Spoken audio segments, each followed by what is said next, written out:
Hi guys, welcome back to my channel. Today I'm going to show you how you can play Viola the Birds in a Google Search Labs.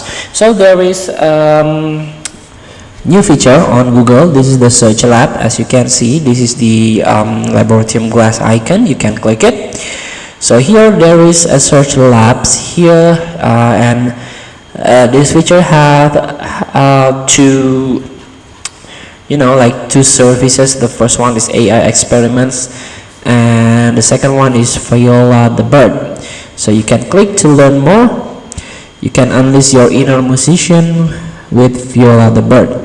This AI experiment by artist David Lee let anyone play a solo inspired instrument, no musical skill needed. So just click to play Viola the bird. So here we go. The interface is load, and you can allow, control and reprogram your MIDI devices. You can click allow.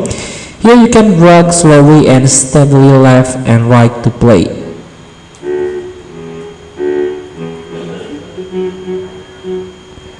Let's play all day to joy. This is like play games.